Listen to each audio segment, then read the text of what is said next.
Assalamualaikum warahmatullahi wabarakatuh. Perkenalkan, nama saya Clara Rahmatiwi dari kelas H2 Manajemen dengan NPM 112112115. Nah, di sini saya akan menjelaskan mengenai 4 materi. Yang pertama yaitu Ma'rifatul Insan, Hakikatul Insan, Tafaqohul Insan, dan Nafsul Insan. Nah, teman-teman semuanya, apa sih yang dimaksud dengan Ma'rifatul Insan?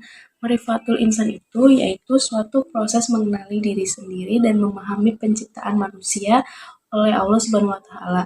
Manusia merupakan makhluk yang paling sempurna di antara makhluk-makhluk lainnya. Nah, asal penciptaan manusia itu ada tanah dan ruh. Sesuai yang dijelaskan dalam Quran surat Al-An'am ayat 2, yaitu dialah yang menciptakan kamu dari tanah, sesudah itu ditentukannya ajal kematianmu. Dan ada lagi suatu ajal yang ada pada sisinya yang dia sendirian mengetahuinya. Kemudian kamu masih ragu-ragu tentang berbangkit itu. Sedangkan manusia diciptakan ruh. Nah, dalam Quran surat As-Sajdah ayat 9 menjelaskan tentang kemudian dia menyempurnakan dan meniupkan ke dalam ruh atau ciptaan, dan dia menjadikan bagi kamu pendengaran, penglihatan, dan hati, tetapi kamu sedikit sekali bersyukur. Nah, kenapa sih kita harus mengenali diri kita sendiri? Nah, teman-teman semua, dengan cara kita mengenali diri kita sendiri, kita bisa merespon suatu hal dengan lebih baik, bukan sekedar terpengaruh oleh situasi atau emosi. Tahu bagaimana harus bersikap pada suatu situasi atau memperkirakan hasilnya. Pada suatu situasi atau memperkirakan hasilnya, lebih percaya diri dan mampu menghadapi tantangan yang dihadapi dan membuat kita juga lebih proaktif. Nah, dalam unsur manusia itu sendiri ada 3, yaitu ada qalb atau hati, 2 akal, 3 jasad. Nah, kenapa manusia jauh lebih sempurna dibanding makhluk-makhluk lainnya? Karena manusia memiliki akal.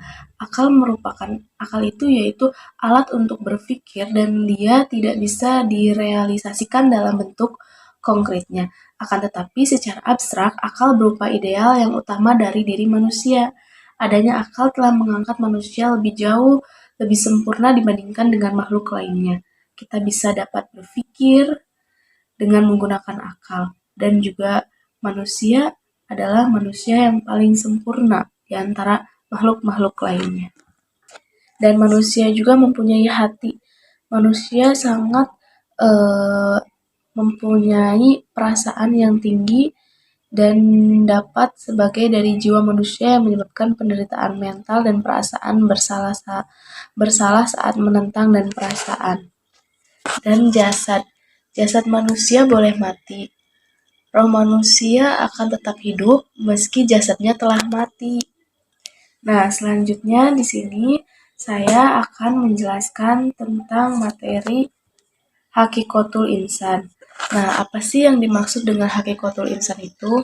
Nah, hakikat manusia itu adalah substansi imaterial yang berdiri sendiri, bersifat ilahi atau berasal dari alam tidak bertempat di dalam badan, bersifat sederhana, mempunyai kemampuan mengetahui dan menggerakkan badan, diciptakan atau tidak kadim, dan bersifat kekal pada dirinya. Ia berusaha menunjukkan bahwa kesadaran jiwa dan sifat-sifat dasarnya tidak dapat diperoleh melalui akalnya saja, tetapi dengan akal dan syara.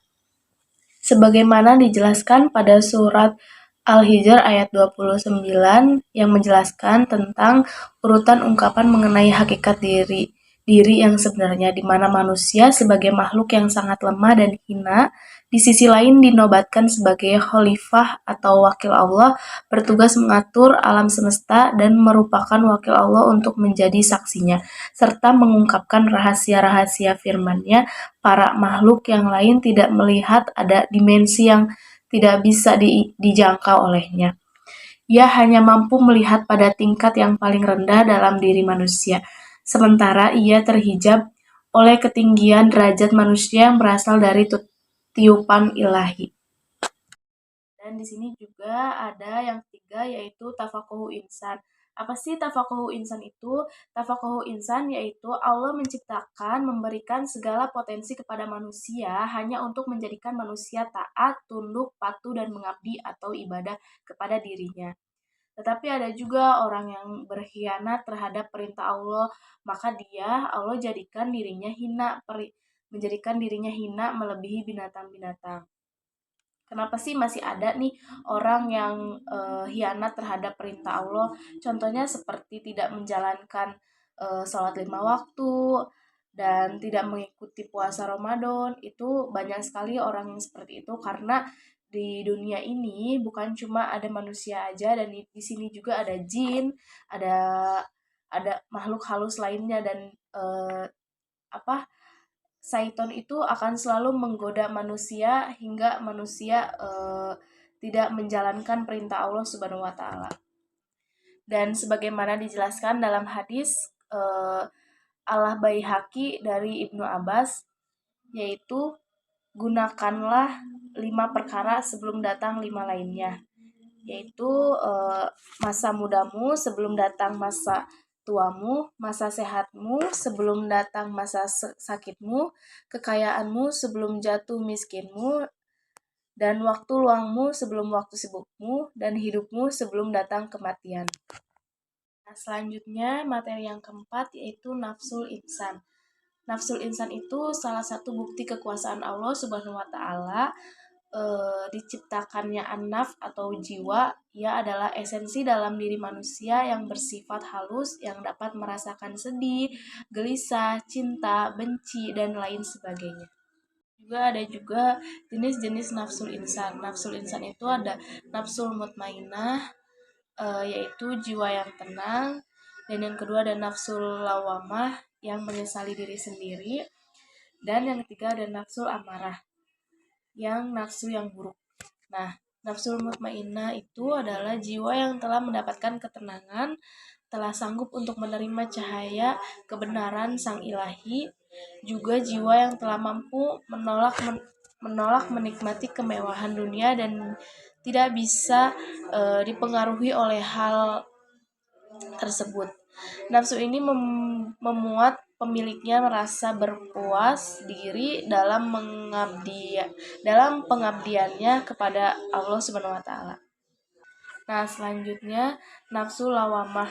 Nafsu lawamah itu jiwa yang masih cacat celah, walaupun dia menerima hidayah petunjuk dari Allah Subhanahu wa taala, patuh kepadanya dan selalu ingin berbuat kebajikan, tetapi sang pemilik terkadang melakukan perbuatan maksiat atau sewaktu-waktu tak dapat menguasai hawa nafsunya, yakni golongan setan.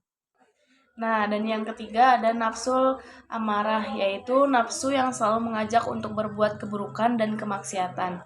Kata tersebut bermakna bahwa jiwa pada dasarnya memiliki sifat yang cenderung melakukan keburukan, maka dari itu setiap orang pada dasarnya memiliki sifat untuk melakukan hal yang buruk. Cukup sekian video penjelasan dari saya. Terima kasih yang sudah menonton. Wassalamualaikum warahmatullahi wabarakatuh.